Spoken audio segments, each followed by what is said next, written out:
تفہیم القرآن سید ابوالعلا مودودی سورہ النجم آیات 19-33 حصہ دوم اعوذ باللہ من الشیطان الرجیم بسم اللہ الرحمن الرحیم ام للانسان ما تمنا، کیا انسان جو کچھ چاہے اس کے لیے وہی کچھ ہے۔ تفسیر: اس آیت کا دوسرا مطلب یہ بھی ہو سکتا ہے کہ کیا انسان کو یہ حق ہے کہ جس کو چاہے معبود بنا لے، اور ایک تیسرا مطلب یہ بھی لیا جا سکتا ہے کہ کیا انسان ان معبودوں سے اپنی مرادیں پا لینے کی جو تمنا رکھتا ہے وہ کبھی پوری ہو سکتی ہے۔ فَلِلَّهِ الْآخِرَةُ وَالْأُولَى، دنیا اور آخرت کا مالک تو اللہ ہی ہے۔ وَكَم مِّن مَلَكٍ فِي السَّمَاوَاتِ، آسمانوں میں کتنے ہی فرشتے موجود ہیں۔ لَا تُغْنِي شِفَاعَتُهُمْ شَيْئًا إِلَّا مِن بَعْدِ أَن يَأْذَنَ اللَّهُ لِمَن يَشَاءُ وَيَرْضَىٰ، ان کی شفاعت کچھ بھی کام نہیں آ سکتی جب تک کہ اللہ کسی ایسے شخص کے حق میں اس کی اجازت نہ دے دے جس کے لیے وہ کوئی عرض داشت سننا چاہے اور اس کو پسند کرے۔ تفسیر: یعنی تمام فرشتے مل کر بھی اگر کسی کی شفاعت کریں تو وہ اس کے حق میں نافع نہیں ہو سکتی، کجا کہ تمہارے ان بناوٹی معبودوں کی شفاعت کسی کی بگڑی بنا سکے۔ خدائی کے اختیارات سارے کے سارے بالکل اللہ کے ہاتھ میں ہیں۔ فرشتے بھی اس کے حضور کسی کی سفارش کرنے کی اس وقت تک جسارت نہیں کر سکتے جب تک وہ انہیں اس کی اجازت نہ دے اور کسی کے حق میں ان کی سفارش سننے پر راضی نہ ہو۔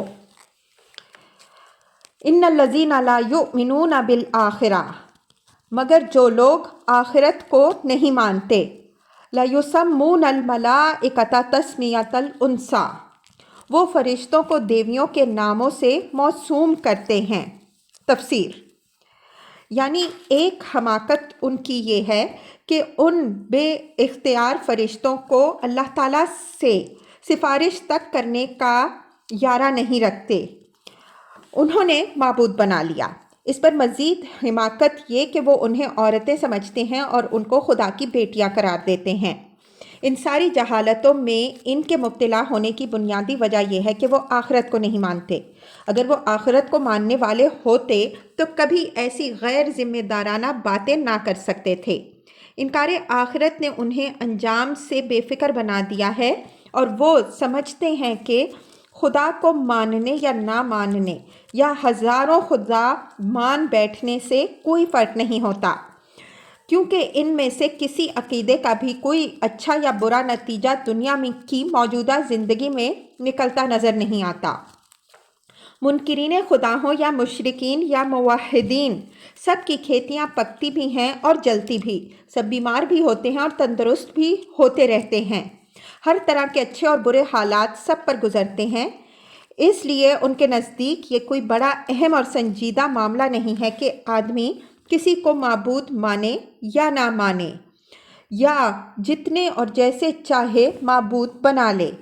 حق اور باطل کا فیصلہ جب ان کے نزدیک اسی دنیا میں ہونا ہے اور اس کا مدار اسی دنیا میں ظاہر ہونے والے نتائج پر ہے، تو ظاہر ہے کہ یہاں کے نتائج نہ کسی عقیدے کے حق ہونے کا قطعی فیصلہ کر دیتے ہیں، نہ کسی دوسرے عقیدے کے باطل ہونے کا۔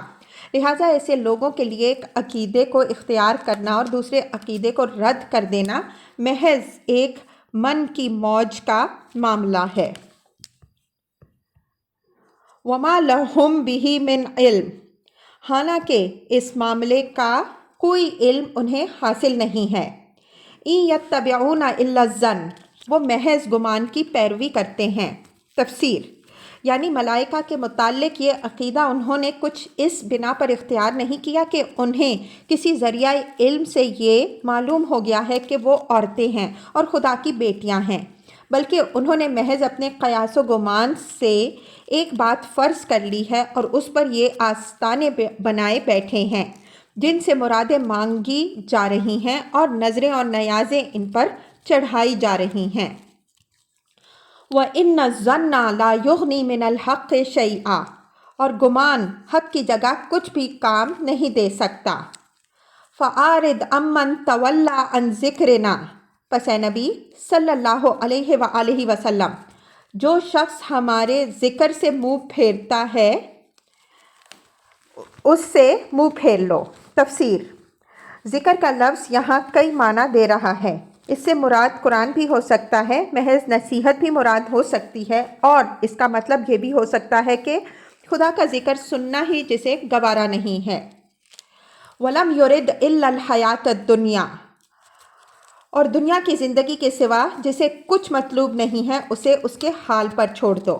تفسیر: یعنی اس کے پیچھے نہ پڑو، اسے سمجھانے پر اپنا وقت نہ ضائع کرو، کیونکہ ایسا شخص کسی ایسی دعوت کو قبول کرنے کے لیے تیار نہ ہوگا جس کی بنیاد خدا پرستی پر ہو، جو دنیا کے مادی فائدوں سے بلند تر مقاصد اور اقدار کی طرف بلاتی ہو، اور جس میں اصل مطلوب آخرت کی ابدی فلاح و کامرانی کو قرار دیا جا رہا ہو۔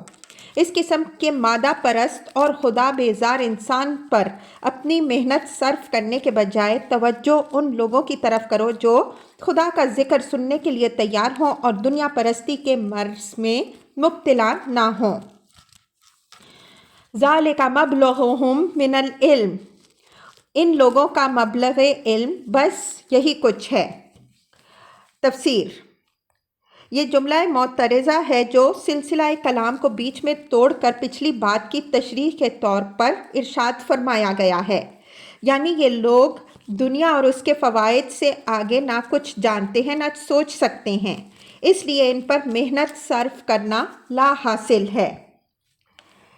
اِنَّ رَبَّكَ هُوَ أَعْلَمُ بِمَنْ ضَلَّ عَنْ سَبِيلِهِ، یہ بات تیرا رب ہی زیادہ جانتا ہے کہ اس کے راستے سے کون بھٹک گیا ہے۔ وَهُوَ أَعْلَمُ بِمَنِ اهْتَدَىٰ، اور کون سیدھے راستے پر ہے۔ اور زمین اور